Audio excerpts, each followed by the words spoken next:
Good morning, family, tribe, gang. Um, just kind of sporadic.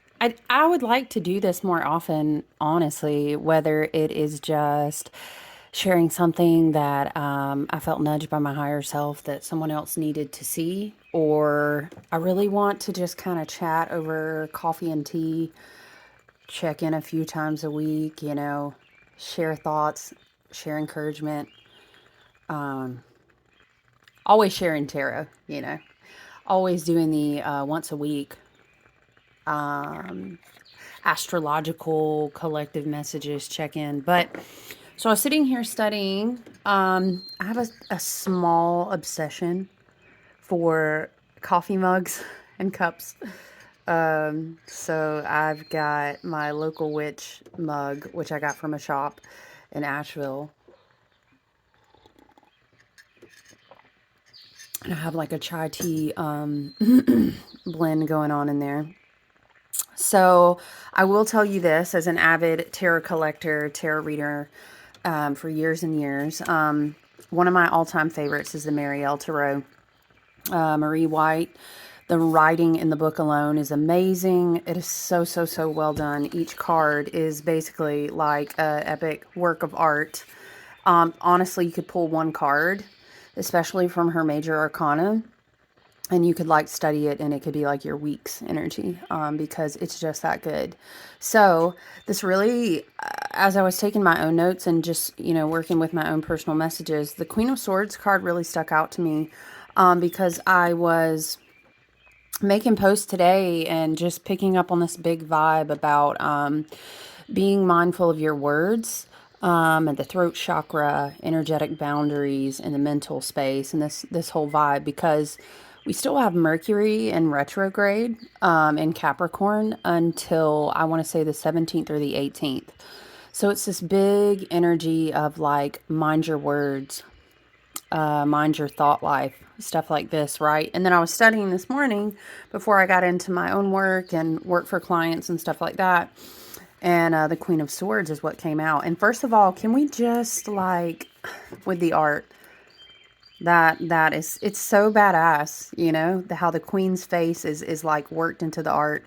Raven, crow, big spirit animal, and energy for me in different ways throughout different cycles of life. But so I thought that we would just read from the book together, essentially, because again, like the thing about me with like oracle and tarot decks is I'm gonna be a sucker for a good book. I mean, I'm a very visual person, so like if it's not hitting visually for me, it's gonna be harder for me to connect with it. Although I do have a small amount of decks that it's about the energy and how the deck works with me, and I work with the deck. But honestly, it's got to be visually on point because I'm very, very visually inspired. But a good deck will have a solid book. And not only do you just get so much from, and sometimes the artist is a writer, is two separate people, whatever. But sometimes you'll get like just as much from reading the book. You know what I'm saying? So I love a good book. So I think the Queen of Swords energy is like really on point for the tone of the Mercury retrograde right now. Especially in Capricorn, because what we speak into existence, we are essentially spelling. True story. Like the power of your words. You're literally an experience of the divine. You're a shard of the source light come down into human form, and unfortunately, we forget our power, and so it's good to always have a reminder. This phrase comes to mind too, like iron sharpens iron. Who are you with? Who has access to your thought life? Who speaks life or death? What is it? The power of life and death is in the tongue. You know what I'm saying? So you get the vibe. All right. And the Queen of Swords really isn't just, I mean, swords, right? They're the element of air. So of course that's communication. It's also your thought life, your perception of reality. It's very Mercury. But the swords can be energetic boundaries as well. And anyway, let me go ahead and read because I'm just going to keep talking. And I really just wanted this to be a pop-in. Hey, how's your Tuesday? I was thinking about you. Let's share a cup of tea or coffee, and let's talk about this card. So the Queen of Swords. Now I'm reading from the book. Hunan and Munin were the eyes of Odin, his companions. Each day at dawn, he sent them out to fly over Midgard, and at dinner time they returned with all the news of the world. Their names mean thought and memory, right? Big Mercury. Odin was always worried that one day they would not come back, but they always did. I like to think of Odin as the face in the sky, his eyes the sun and the moon, in a sea of black sky like pitch black raven feathers. In dream, subconscious symbolism, different things flow and merge together as internal ideas, which search out external ideas to stand in for them. This is a continuation of the idea of the Seven of Swords, raven stealing the sun. Interesting myth that's told many different ways, by the way, if you've never read it. After Raven steals the sun, the life or the fire, he eats it and holds it in his body. Just like each living being here contains a divine shard of life force, each of us has eaten a little bit of the sun and hold it in our bodies, keeping it safe during its exile from God or the divine, during the long dark night, the winter, the ravens flying over Midgard. Odin's fears are unfounded, and in the morning the sun is always released from the cave and rises again. The reason emerald green is used in the eye and in many things throughout this deck is because it is the center of the visible color spectrum, which is essentially frequency and vibration, correct? Different representation of energy. The center of the visible color spectrum, which is red, orange, yellow, green, blue, indigo, violet. Roy G. Biv, do y'all remember that? Anyway. Green is the very center of our beautiful, colorful reality, the center of the rainbow, the emerald throne of God. So here sits Hunan and Munin on the tree of Yggdrasil, protecting the spark of life within them, as we all do, reporting back to Odin at night, as we all do. As souls in exile, then freed again at death each night, we experience this world through the eyes of separation and individuals. The face of the Queen of Swords is here in the landscape. She is everything and each one, communicating and experiencing each other in states of solve and coagula, separation and togetherness. Mundanely or profanely, this queen provides an environment where one can use their minds, have ideas, think, understand, have and gain knowledge. Eventually, this is the place between heaven and hell that one can both fall from grace and then redeem themselves, become experienced, ride back into eternity as a person who has completely fulfilled their will and potential. Dang, I felt called to share a smudge with you, and then I'm just like, where's my rosemary?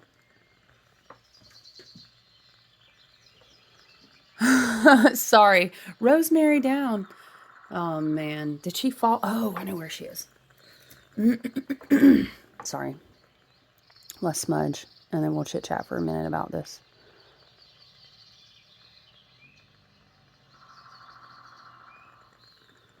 Here we go. Get in there. Rosemary.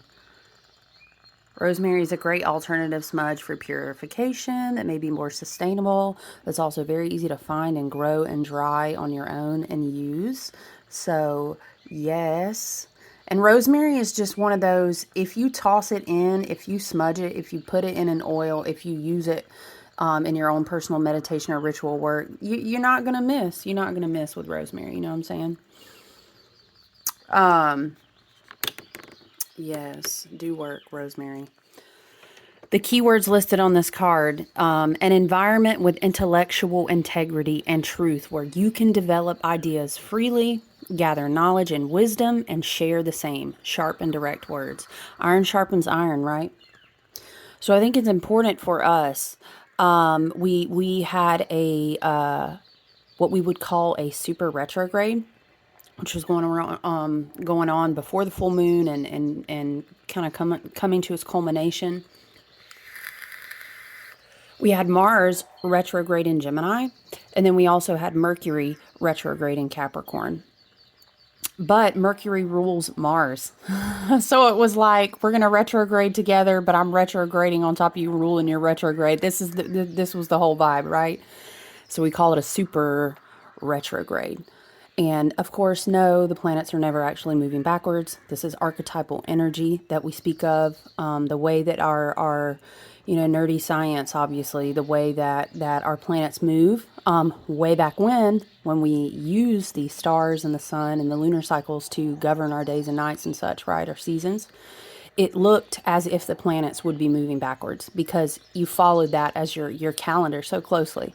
So it's an archetypal energy of slowing down, of self-reflection, of doing a good work called intentional pause. Think of the Hermit. Think of the Hangman in the major arcana of the tarot, right? So I think it's really important. It's really good food for thought. What is, and I'm sorry, this Mars retrograde, what's today? Is today the 10th or the 9th? The 10th. I think Mars is going to be going direct. We're going to see a pickup in all these planets going direct, by the way, and then we're going to lace up our sneakers, and then we're going to go, late to end of winter, early spring, boom, boom, boom. We're going to have direct, direct, direct, direct. So there's a lesson here. Who sharpens your iron? Who speaks into your thought life? Who has access to that? Who has access to that? Energetic boundaries around our emotions, especially around our mind, around our mental space. Who you surround yourself with is eventually who you become. Who you listen to every day is eventually what you sound like in your own mind.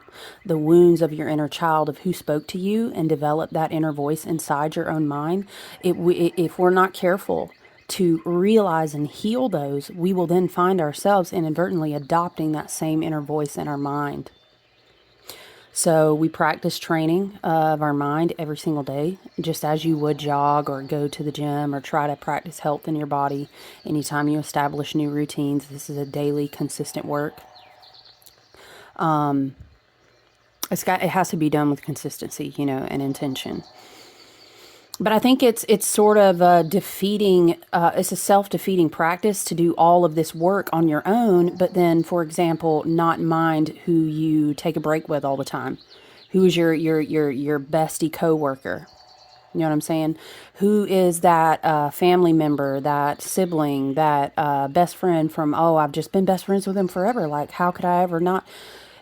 If it contributes to toxicity in your mental space, if you are evolving and healing and you don't have iron to sharpen your iron, it's like you're doing work just to constantly be fighting an the people and the things and the voices that speak into your life every day. You're energetically contracting with something that is not a vibrational match for what you're trying to heal, or what you're trying to evolve from, or what you're trying to manifest into your life. So I love that this card hit on, like, what is the environment around you? Where's the intellectual integrity? You know what I mean? Do you have friends? Do you have spiritual, communities? Do you have, you know what I mean? What is the meat of your intellectual sounding boards around you? Do they help you develop ideas? Do they encourage growth? Do they speak words of affirmation? Is an accountability? Do you have the friend that's going to say, I know you struggle with this, but you'd be all right. Let's go ahead and do it together. Do you have an enabling friend? Or do you have an iron sharpening friend? Do you know what I mean? And the Queen of Swords has developed over many cycles of honing her intuition. She's a queen. That's divine feminine energy. I have so much Aquarius in my chart, a sun and moon in Aquarius. So I get the Aquarian nature of this card. The Queen of Swords, she knows when to be quiet. She knows when to talk. She can be sharp. She can be witty. She is actually full of emotion and just as in tune and intuitive as someone like the Queen of Cups or the High Priestess. But she is an iron sharpener. She's not an enabler. She doesn't entertain our pity fools, so to speak, to use the phrase, right? Because it's one thing to be empathetic.